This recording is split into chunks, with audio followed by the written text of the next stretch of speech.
right. Hello, everyone. Mark from Avalaunch here. And today we're back with the Deepwaters team and to learn more about the exchange and what they're building and the impact that it's going to have on the industry. And previously, we had a talk with the team that was from more of a technical perspective.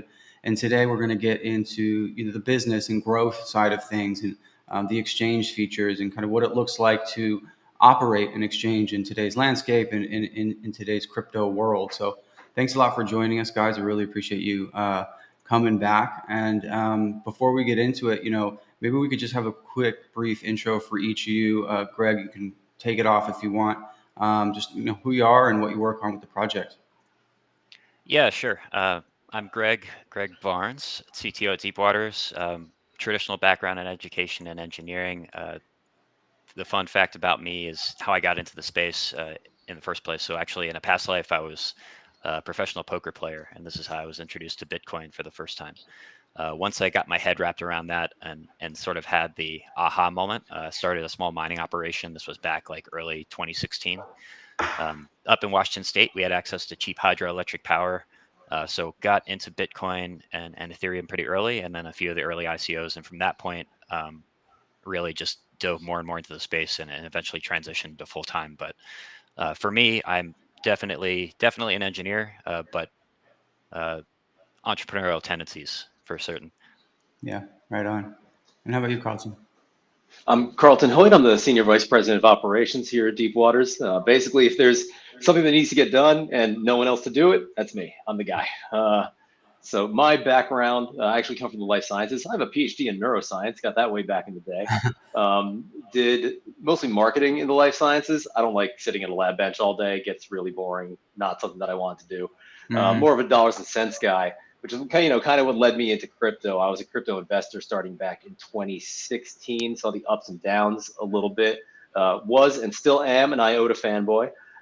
And this is actually my first professional foray into the space. I get to bring my marketing knowledge, my trading knowledge, which is I have done a lot of trading in my time, and also just my operational knowledge. I've done a lot of startups before. So it's really great, provides a lot of fun opportunities to expand and do new things. Yeah, right on, right on.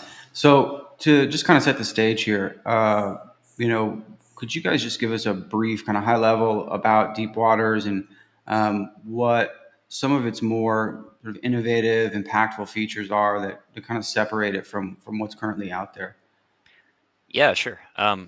So I think it all comes from this recognition that the liberties taken by centralized exchanges, specifically around order flow and custody, are a serious and major threat to market integrity and the industry growth as a whole. So Deepwaters aims to change this, and the mission is really simple. We're just trying to build an exchange the right way. So that's really focused on three big paradigms, and those are the major features of the exchange. So number one, you have transparency. For us, this means open sourcing that business logic and the code that sits behind the exchange operations and custody. Fairness, meaning all traders are treated the same. There's no information asymmetry here. There's no privileged parties that get this kind of early access to order flow. No PFOF payment for order flow. Everyone is treated truly fair, whether you're a retail small-time trader or you're a professional market maker or an institution. It's a level playing field. Natural selection, right? And then the last part, provability. We're building a system where we don't actually have to ask our customers to trust us. Instead, we allow them to independently validate and prove that the software that we claim and we expose through that open sourcing is in fact running on our back end. And through this, we can kind of enforce the ideas of a trustless system that is transparent. And these are really the core ideas behind, crypto and DeFi in general. And so listening to you talk about it, like it's pretty obvious, I think, why it's important, and not just because of what's been going on in the industry as of late, but also just for the industry to mature and evolve as a whole, regardless. But it's a pretty specific vision and mission, and I just kind of wonder what the inspiration was for you guys to devote your life to this, and once that kind of took hold, how long did it take to go from point A to point B? That inspiration, that drive to where you currently are today. Yeah, sure. I think the project started about a year and a half ago. We don't have Zorik with us today, our CEO. He's actually in Switzerland. Uh, I don't know if we can talk about what he's doing over there, Carlton. I mean, they're just going, meeting a bunch of people face to face. It's leading up to the World Economic Forum. There's a lot of events going on there that are really valuable for us to be at. Just partners, investors, all kinds of relationships. Cool. Yeah, we'll be putting out some announcements around that, I think, in the near future. But yeah, the project started about a year and a half ago, and um, Zorik was a part of that.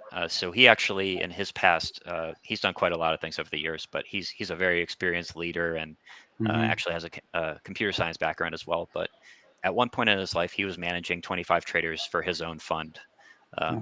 It was a high frequency trading fund, and he's been burned along the way. I mean, he's been in trading since you had to pick up a phone call to place an order and get a Mm-hmm. status on the state of your current trades.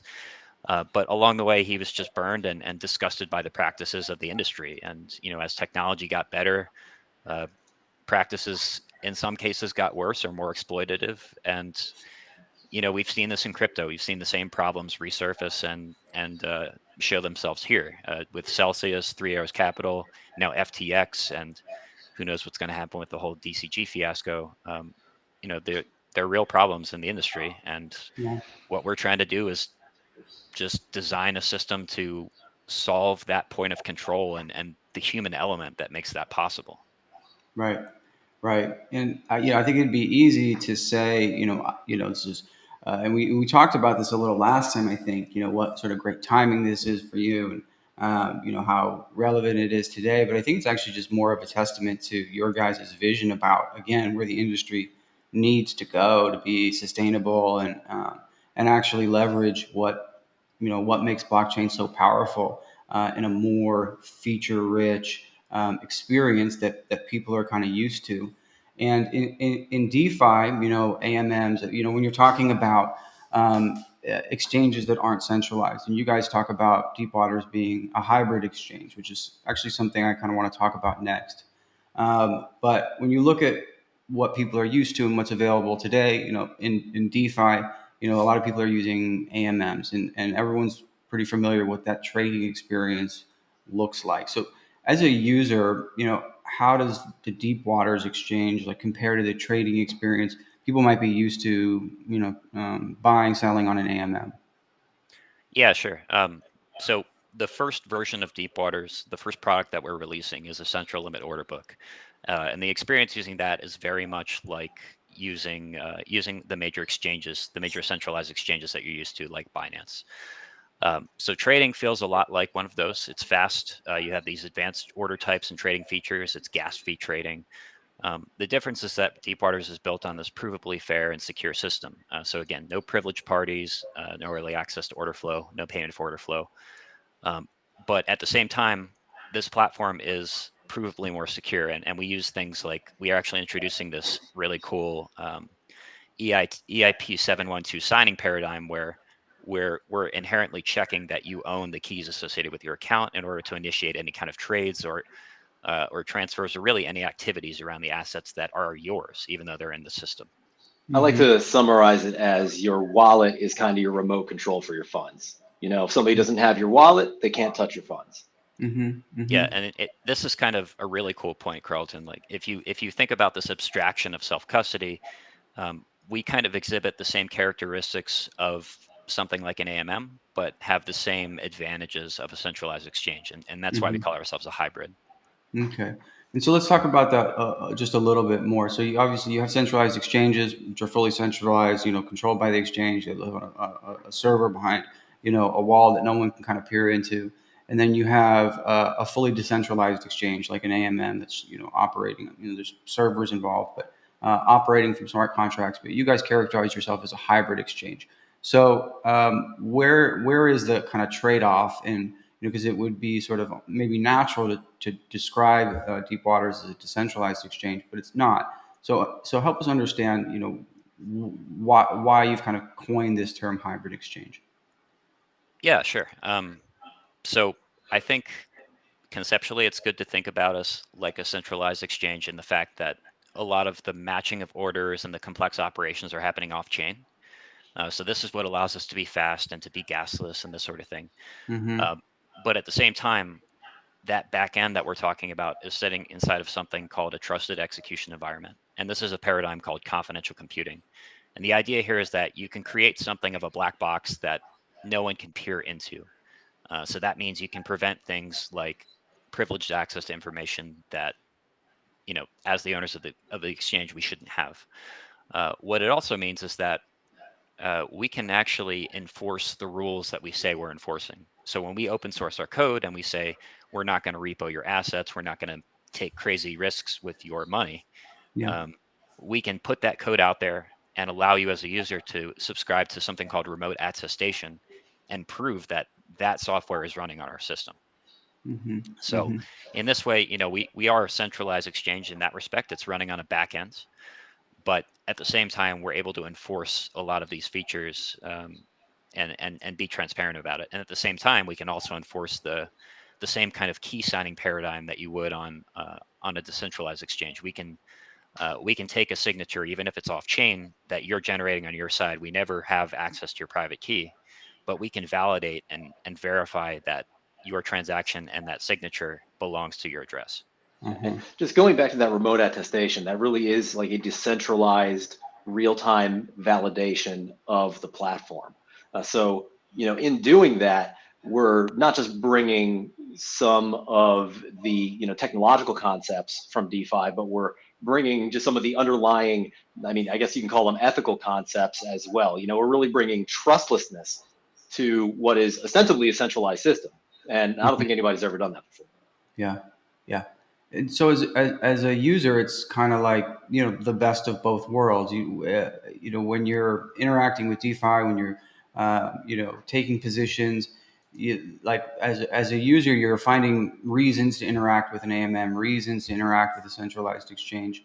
And what projects will normally do is, if they get listed on a centralized exchange, they'll also create a liquidity pool on an AMM for a number of reasons, but one of the primary ones is just better access. Right? Not everyone's going to want to sign up with an exchange. Not everyone can sign up with this exchange. And so with Deepwaters, this starts to change a little bit. And so I wonder, from the perspective of a project who's going to market and launching and listing, and they're kind of looking at their options. I wonder how you guys look at the AMM, and is there still a need for an AMM? Is Deepwaters, inadvertently maybe replacing this, or is there kind of a strategy and a place for both as a project that's trying to create access and liquidity for their token? So, with regards to like setting up, there's no like pools on Deepwaters. Mm-hmm. So, you wouldn't just like show up and drop in a bunch of liquidity and then anybody can trade your stuff. We are being compliant. So, we can't have, whoever wants to put in a token that does literally anything under the sun, right? We have no control over it. That's not a situation which would be okay with us. Right. So, we're a central limit order book. And listing a new token on Deepwaters would be an application process like it would that similar with other centralized exchanges. One thing that we're doing is learning a lot from our own experience working with exchanges listing the WTR token. So really, we're learning a lot about what not to do. On a lot of centralized exchanges, the listing process is basically, I don't mean to say bad things about anybody, but it's really a cash grab. They charge really exorbitant fees. We don't want to do that. We want to have, very low fees. We're actually going to be offering 0 fee listings initially. Might continue to do that. Not sure. Because these high listing fees, they actually create a distorted incentive. So the exchanges charging these really high fees are incentivized to ignore what's good for the community, what's legal, the quality of the project and the team behind the token. They just are incentivized to get these huge fees. A lot of the listing agents are paid on commissions. So we want to eliminate all that. We want to offer tokens that the community wants and can benefit from having access to. We don't want to list tokens just because they can pay really high fees. We want tokens with really solid tokenomics. We're going to be very, very picky about that. A lot of projects' tokenomics are essentially Ponzi's, which are more or less destined to go to zero. We want to know why a project has value. We want to know why the token has value. And, we take this sort of role as a custodian of our community very seriously. The whole point of Deepwaters is to protect traders. And part of the responsibility along with that is making sure that they're not exposed to, scams or other really bad tokens. Yeah, yeah. I mean, as someone who works with a lot of projects, obviously through the work that we do at Avalaunch, we have a lot of experience with this as well, and it certainly leaves a lot to be desired. And I think there's a sort of natural want to have a fully featured, functioning, centralized exchange experience that is totally and completely decentralized. Like in crypto, we just sort of tend to go to that endpoint, kind of a logical conclusion. Like, let's just decentralize the whole thing. And it's a nice idea, right? But I think we are absolutely still at this point where someone kind of has to step up and be somewhat of an intermediary in the process and pick the points, right? The strategic points of what's going to be centralized, what needs to be centralized to have this run well, and start to sort of gradually move away, starting with the really bad practices first and foremost from kind of like the status quo. So I really appreciate and respect the strategy and the way you guys have gone about it, because I think it's not only really beneficial but also really realistic for where just the world and the technology is at. I think it's a really good set of trade-offs. And I want to for anyone listening who's used to trading on an AMM, right, where you don't, the reason I keep going back to AMMs is because this is also a system where you don't necessarily need to register, give a KYC. You just kind of connect your wallet, deposit funds, or if you're going to be a liquidity provider or not, and then you're trading, right? So what is that parallel process look like for Deepwaters? Like, what is the sign up, connecting the wallet? You have to deposit funds into a smart contract, then you can kind of trade. What does that look like? Yeah, I would say on Deepwaters it's somewhere in the middle. So we do use smart contracts to facilitate the deposits, and we use that elliptical curve cryptography that's built into your Web3 wallet. That gives us a little bit of extra security on the back end. So that's very cool. Mm-hmm. But at the same time, we do have to wait for sufficient confirmations and make sure that you can't double spend these assets. This is a system where trades are happening off chain, right? So it's a little bit in between. We do enforce the security practices and kind of the advantages of smart contract approach, but Mm-hmm. at the same time, you have to recognize that there's a centralized component here. Okay. Yeah, and having the centralized component, we do have to KYC. So, Yes. Again, maintaining compliance. Yeah, for sure. And this is like in terms of the like the order types that are on the exchange. When you're trading on a centralized exchange, limit orders, market orders, stop losses, this kinds of thing. Is this something users can expect to see and experience? Like, are those Yeah. features that are actually included with Deepwaters? Yeah, sure. So day one, when we go into beta, limit and market orders are both going to be available. Over the next coming year, we plan to introduce some additional advanced trading, trading stop losses and more sophisticated order types, if you will. Mm-hmm, mm-hmm. And what about just general liquidity and market making? And when you list your token on a centralized exchange, these centralized exchanges have very strict requirements around needing a market maker, Sure. having sometimes volume requirements, this kind of thing. But I would imagine with your technology, this might not be something that market makers are necessarily built for yet. Kind of the industry will need time to kind of come up to speed, I think, to what you guys are doing. So one, how does market making work, right? This is like a pretty critical function of markets today. And two, what are your guys' requirements around this stuff? Like, as a project, what could they expect to see? Yeah, sure. So we do use market makers, which I think is an advantage over something like an AMM in a lot of ways.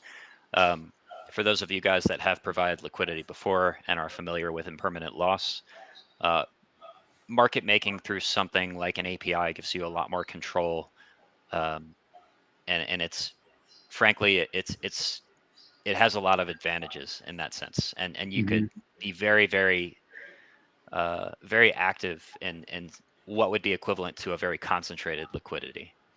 So you can stay on the inside market and be very reactive.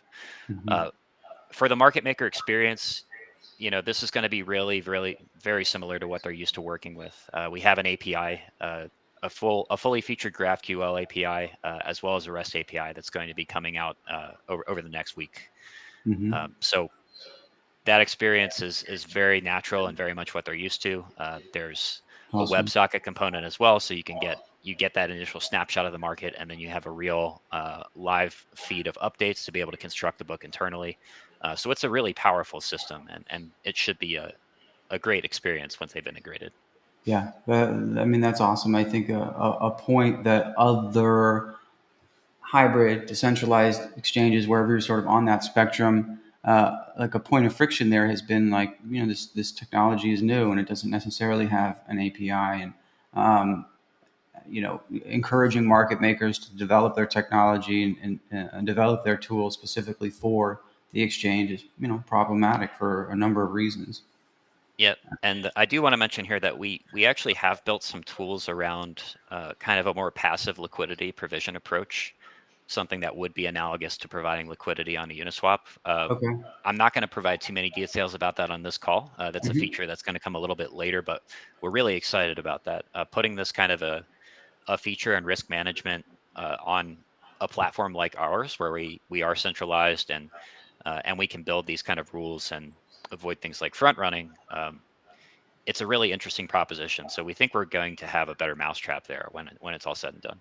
Okay, that's very cool. I mean, it's something I actually wanted to ask about, and maybe you said all you can, but just to kind of provide like context for people listening, or maybe they don't sort of know or necessarily see the connection yet. Within AMM, I mean, yes, you're dealing with things like impermanent loss, but you can also participate in the exchange in a unique way through liquidity provision. You can just provide liquidity, and the exchange has incentive mechanisms to encourage the liquidity. And this isn't generally something that happens on centralized exchanges. There are other kinds of incentives, right? But as soon as you start moving into the realm of decentralized or hybrid, it's kind of like a natural question to understand if there's anything analogous to this, right?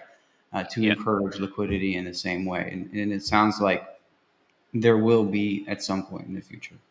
Yeah, we're absolutely planning for this. And I think a good analogy would be if you were an FTX user, for example, there was a means to be able to generate some revenue on your assets that were sitting on the platform. The difference here is that what we would build would be a lot more transparent and have these enforceable rules on the other side. So you can't have an Alameda type situation. Right. We're making sure that we architect anything of that nature with like protection of client funds in mind. We want to make sure this isn't something where people are just gonna like ape into and get wrecked. Yeah.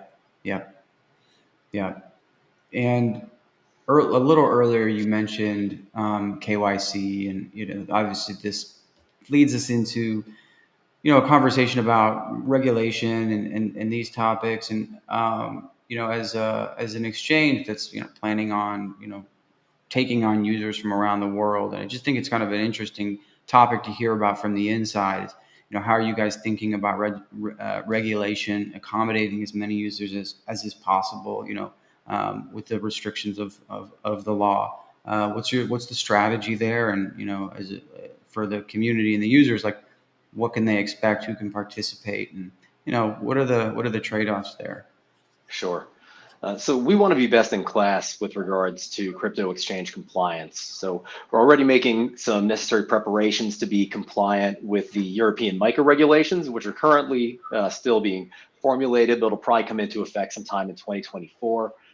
We're not yet approaching some jurisdictions where the regulations are more stringent, and we'll add licensure over time as our time and resources allow. We're probably going to start with the United States later this year, The other areas where we have to, where we're looking to get our own separate licensure, the UK, Australia, Switzerland.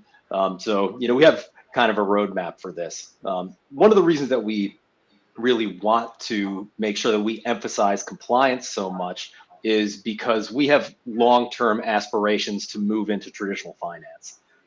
And when you apply for, those actual traditional exchange licensures, they're going to scrutinize us very heavily. So we need to make sure that we're acting above board, so we're not compromising those longer-term goals. Mm-hmm. Mm-hmm. I see. When I interact with centralized exchanges, and so think about the incumbents. I mean, this is big business, and when you're dealing with a platform that potentially has millions of users on it, these users are customers, right? People that are going to have problems and issues with the technology, and again, I keep going back to this idea of the decentralized exchange because of the hybrid component and the way it differs from a user from a centralized exchange, in that there isn't necessarily a knowledge base and a ticketing system, and if you have problems, like, you got to go in the Discord and hope someone answers you, or go on Twitter and complain about it, although that happens with centralized exchanges. I mean, there's a lot of parallel systems that have to be set up, to have this be a well-run, functioning exchange. And I wonder what your guys' approach there and strategy is. I mean, is this, if I have an issue with the exchange, are you guys built to support it in a way that a centralized exchange might? Yeah, absolutely. So we'll have ticketing. We actually just signed up with Freshdesk earlier this month, and we have it up and running during the trading competition that we're currently running to test it out and iron out the wrinkles. We've promoted some of our best community admins to be support specialists. That's something I love, by the way. I love that these are some people who were really early supporters of Deepwaters. People in our Discord, before we even had mods, became community mods, then worked their way up to being full-time team members now. Yeah, that's awesome. One thing we're really, really sensitive to is the quality of our support. I mean, we've all experienced the support provided by centralized exchanges in crypto before, and I think I can say with a good deal of certainty that crypto exchanges have a very bad reputation for providing quality support. So we want to ensure that our support is helpful, timely.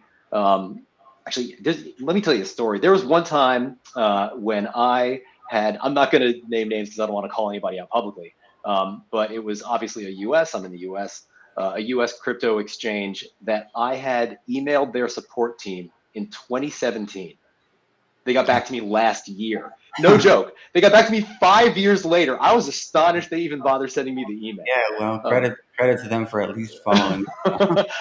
I guess, but that's an extreme example, right? But it highlights the problem. So we have a number of people on our team who have run support organizations before, myself included.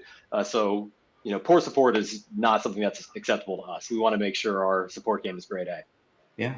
I mean, and it's hard. It's like this is like a very specific discipline, and I love that you're able to take people from within the community. It's certainly not to suggest you can't hire for this role, but yeah, one of the great things about crypto is, like, you have all of these really sort of capable, smart, talented people who have spent time with your product and are so familiar with the culture and the philosophy of the project that even for a role like customer support, which is at the end of the day tremendously important, but still the core of Deepwaters is really reflected kind of at every level, and I just think that's like to your point. So one of the neatest things about crypto, we've hired a ton of people from within the community, and they are absolutely tend to be the best hires for so many reasons. And even with what's been going on with centralized exchanges and the poor customer support and the outright fraud, it's still just a tremendously competitive space, right? This is big business, and crypto is growing year over year, and there's a lot of competition for the users you guys are going after. And so I want to kind of transition into a conversation more about the marketing and growth strategy and how you become relevant and stay that way running a crypto exchange. So maybe you guys could talk about just generally some of your strategies for just user acquisition and making a name for Deepwaters and carving out a piece of the pie so you guys can use that as a foundation and really grow from it. Yeah, absolutely. So, you mentioned that mistrust that people have for centralized exchanges now, and that's exactly what we're leaning into. A lot of people are looking at DeFi and saying, this is the answer. We have these trustless systems. Let's just use those. But they have their own set of problems. There's MEV, there's high fees, there's regulatory risk. Like, who even knows how long they're going to be allowed to continue operating? So they just might not be a good long-term solution. And people have historically just found centralized exchanges to provide better experiences for whatever reason. I'm not here to judge one versus the other, but more of the volume has been on centralized exchanges. Yeah. So what if we just fixed them, right? What if we could build a centralized exchange that has the trustlessness of DeFi? And that's what we're building.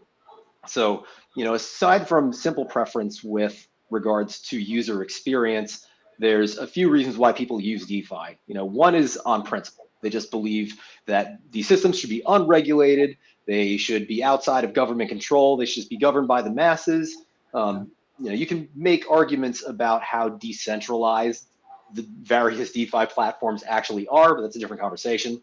And then two is that trustlessness. The second reason that people use DeFi is that trustlessness. So, they're not going to take your money and run because they literally can't. Code is there. You can see it, how it's working, and you can see their operations in real time.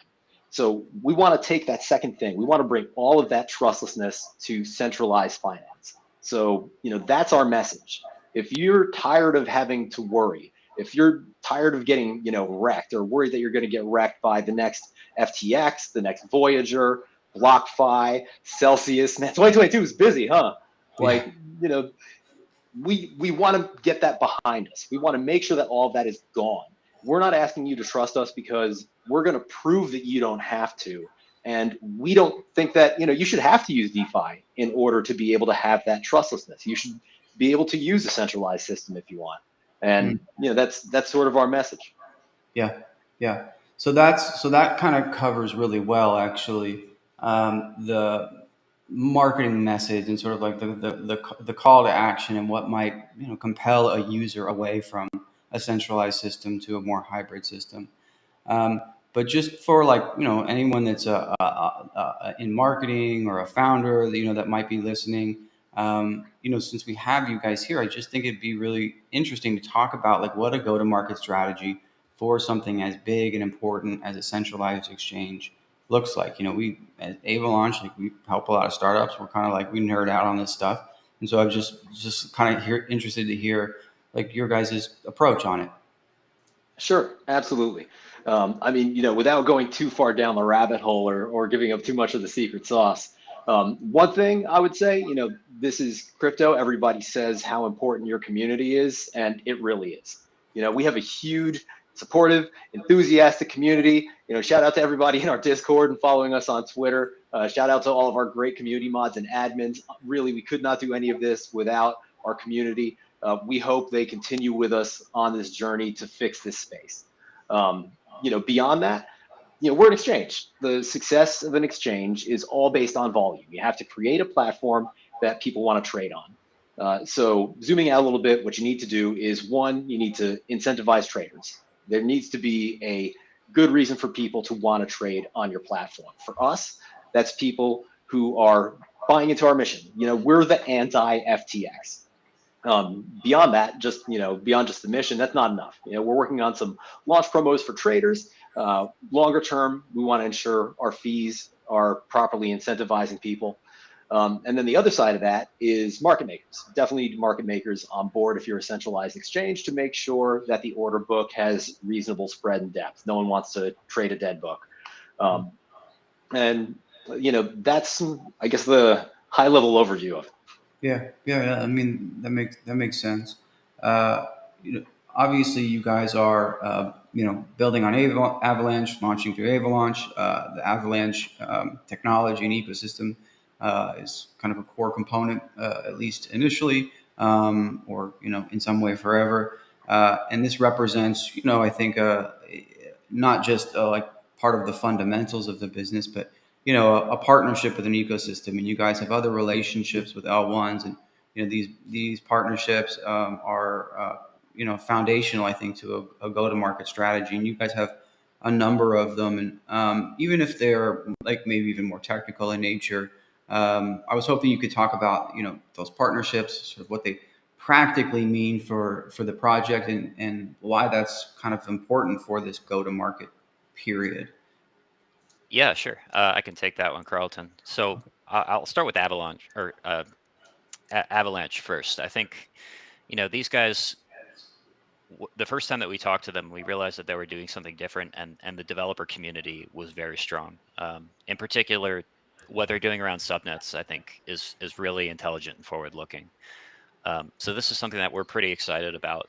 This idea that we can use this kind of primary state chain idea, where we have sort of a master ledger for certain components of the exchange, and we can build a consensus-based system on a subnet as well. So Avalanche, we found them to be just a really perfect solution for us initially, to kind of hold some of those primary state variables and that the state changes. Mm-hmm. Beyond that, just more broadly speaking, any of the layer ones, it's a genuine partnership. So we deploy our on-chain endpoints there. That means that from that point on, we can support that ecosystem and any of the projects there. We could list any of the tokens that exist there. So we're working closely with all of these layer ones, just in terms of they're feeding us their highest quality projects, and we're listing those projects, right?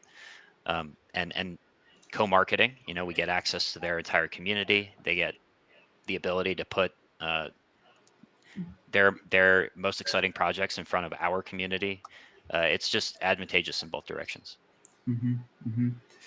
And considering you have these integrations and partnerships with multiple ecosystems, but you have this technical focus on Avalanche, and I wonder if you guys consider yourself, an Avalanche project. Do you consider yourself a multi-chain project, or maybe something more like a preference chain project, where there's sort of this core that lives on Avalanche, but you're very agnostic otherwise. Yeah, it's a little bit of both. I mean, we're definitely chain agnostic in that we could support any blockchain ecosystem, and in fact, we want to support all the ecosystems that really have the communities to back them, right? Mm-hmm. But at the same time, we think Avalanche is ahead of the pack in some ways, and we've chosen them as kind of this primary state chain for a reason. Mm-hmm. Yeah, right on. What about the token itself? It's an exchange token, and I want to talk about its utility and the model and the tokenomics. I think the exchange token model is actually sort of, when in certain versions of it, is when done right, is really, really strong, and it's actually one of my favorites. And so I want to go into talk about the token a little bit, its purpose, its utility, and the kind of the thinking behind launching the token, and how it's betters the platform as a whole. Yeah, sure. So for us, I mean, first and foremost, it is redeemable for goods and services on the platform, and at a fixed price of 70 cents. Um, this makes the Avalaunch offer a really, really good deal. Mm-hmm, So mm-hmm. essentially, we're pre-selling a lot of our services at a huge discount here. This means that you could spend it on trading fees, subscriptions, and any of the other services that we're going to launch in the future indefinitely. Mm-hmm, So mm-hmm. everyone here is really getting a great deal. But more broadly, WTR, you can think of it as a utility token, a community building tool for Deepwaters, and we use this to incentivize our early users, and our validators as well. These guys that are actually going in and subscribing to that remote attestation and screaming from the rooftops that Deepwaters is running the software they say they're running. We pay Mm-hmm. you for that service. Yeah. And we want to allow our WTR holders some involvement in the community as well, or in the shaping of the platform, right? This means, what tokens do we prioritize when we're thinking about listings, and what ecosystems do we prioritize when we're focusing on the next integration. Mm-hmm. So these are all kind of, I would say, the primary use cases behind the token. Got it. Got it. And the validator network is interesting, and I don't think we talked too much about that last time. So maybe you could just kind of go into that a little bit. What's its purpose? Why? How does someone maybe get involved? And how does it tie into the economics of the overall exchange? Yeah, sure. So the validator network, again, this is a network of independent parties that are subscribing to that remote attestation. And what that means is they are independently checking on Deepwaters and making sure that we're doing what we say we're doing. This is additional redundant security for everyone that uses our system on top of the trusted execution environments. This is a third party that's saying, yep, Deepwaters is doing the right thing here. As we move forward, we can add additional features on top of that. They can do even, more redundant auditing, and we can advance this as the years go by. Mm-hmm. But the validators themselves, we see this as a valuable service, right? They're building trust for our platform, they're spreading our message, and we're compensating them for that. Yeah. Now, to be a validator, we are going to be putting out basically a public validator client that anyone can run later this year. And to participate as a validator and get compensated, you do have to pass you have to sign up and pass KYC. And you have to bond some of these tokens. So there is kind of an element of you need some WTR to purchase in that role. But we do want to make clear that anyone can run a validator independently without bonding, just if they want to check themselves that the exchange is running the right way. Mm-hmm. But to be this kind of public voice and validator and get compensated, we would require a bond. Yeah. Yeah. And how technical is this process? I mean, is it pretty akin to validating any network? Where are like the limitations that kind of exist there? Functionally, you can think of it like spinning up an Ethereum node, but in practice, it's going to be a lot easier than that and require a lot less in terms of resources. This is something that, the hardware to run it, we haven't put out official specs yet, but it's a very, very light client, Yeah. and And you is don't need there a ton of storage either. okay? Is there a cap on that validator network? Like, is there a max number of validators, or is it just Yeah, so initially we're going to be capping it. I think the number was 2,000, but this is going to be something that's floating. As we kind Mhm. of scale out the infrastructure, we're going to want to grow this. Mm-hmm. And what, like, this is kind of going maybe a little bit in the weeds, but like, how do you arrive at that cap? Like, what is the reason for that cap? Honestly, it's just a throughput issue here. So this is just a means of scaling. Mm-hmm. Mm-hmm. Okay. All right. That For makes us, there's no downside to having more validators. In fact, right. it's better, and the more people that feel comfortable and confident, the happier we all are. Uh-huh. For sure. But at For some sure. point, I think people are going to, there are diehards out there that want to self-validate. They want to do everything themselves. Mm-hmm. But most people, if they see that there are sufficient independent validators outside of themselves and names that they know and trust, then they probably won't take the onus onto themselves. Yeah.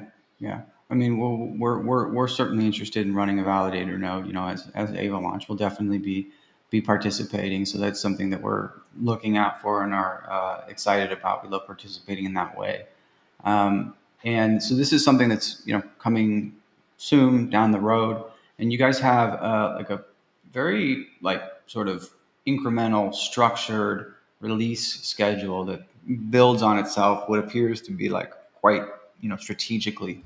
And so normally, we talk about just roadmap and where the project is headed and when, and these kind of short-term, long-term milestones. But I think it'd be interesting to talk, just in a little bit more detail about your guys' roadmap and why it's planned the way that it is. When users can expect what, and just kind of learn more about the features of the exchange. And so we have the roadmap here, and I was hoping you could kind of talk us through it. Yeah, sure. So looks over the next year roughly. In the short term, we're in our trading competition phase right now, which is leading up into our beta launch. If you guys have not signed up yet, go to deepwaters.xyz, actually tc.deepwaters.xyz if you want that specific URL. Make sure you get signed up. We're giving away 500,000 WTR, so there are plenty of prizes and fun to be had. Yeah, our beta launch is going to be January 31st, and after that, once we get out there, I would say the first major exciting announcements are going to be around token listing. So we're going to be introducing some new projects there over the coming months. Beyond that, looking out 3 to 6 months, we're actually integrating with a partner, Fireblocks, to further safeguard custody and kind of have this separation of concerns where we have a little bit of help on the custody side. So that helps to protect our client even further. Beyond that, we're integrating with Circle as well to kind of provide this really unified USDC experience. What that means is that this kind of very annoying idea of having all these different markets with different stablecoin pairs is solved here. We have one USDC that can be treated at parity, can be traverse multi-chain, and it's all happening directly through the Circle API. We think that's a really exciting feature. We're also looking at doing some blockchain integrations here as well, starting with the EVM compatible chains. So one of our partners here was Near. We're going to be looking at the Aurora integration first and foremost. Some Ethereum layer 2s we're looking at, and then looking at things like the Polkadot ecosystem. They have their Moonbeam chain, and Solana ecosystem has the Neon chain. These are all the ecosystems that we're kind of looking at very seriously right now. And yeah, it's just a matter of prioritizing. Some hardcore traders are looking at the upper right side of that schedule and seeing margin trading and drooling slightly. Yeah. It was actually something that I wanted to ask you guys about and forgot. So it's very cool to see that up there. I mean, what are like the technical challenges there around offering margin trading on a hybrid exchange? Yeah, sure. So if you look a little bit to the left of margin trading, you see risk engine. That is the primary challenge here, is managing risk the right way and ultimately protecting the system and building all the safeguards to do this. Now, there's a lot of systems out there that have, let's call them like manual processes and oversight that exists that way. So you can halt trading and these sort of things. We have to be a little bit more careful here and be very methodical in the way that we design our system, because we're open sourcing the software, and if we put in a kill switch, for example, we're showing this to everyone, and everyone is fully aware that it's there. They're going to ask questions why it exists, and that forces us to think more critically and design a system the right way. Right. It's an interesting point. Okay, cool. Well, that's a really, really strong roadmap. I appreciate you taking that time to share that with us. And we've covered a lot today, and I want to thank you guys for your time. But I also want to say, for anyone listening that's interested in the project, Deepwaters has done a really, really good job of engaging and rewarding the community in a way that really services the future of the project. And so this is exciting to you, and this is something you want to be involved in. I would absolutely recommend joining the community and getting involved, because there's lots of ways to do it. There's lots of ways to contribute and add value to the future of this project. And it's not an easy thing to do. It's something that gets sort of bandied around a lot in crypto, but it's really hard to do well. And I think it's really hard to actually have that add meaningful value to the project. And I think you guys do a really, really good job of that. So that's good for anyone. So if you're interested, definitely check it out. Thanks for coming on here and allowing us to learn more. And we're certainly very, very excited about the IDO on Avalaunch. And it's been a long, long time coming. And just really want to thank you guys for the good work that you're doing. And again, just being really open and honest and taking the time to let our community really learn at a deeper level what you guys are working on. Thanks for having us, Mark. And thanks for letting me borrow your little Avalaunch A right here. Yeah, I know you stole it from me, but it's a pleasure to hand it off to you. All right. Well, thanks again, guys, and we will certainly do more of this in the future. You guys have a really dense roadmap, so there's lots to talk about, and that's great. So we'll do this again soon.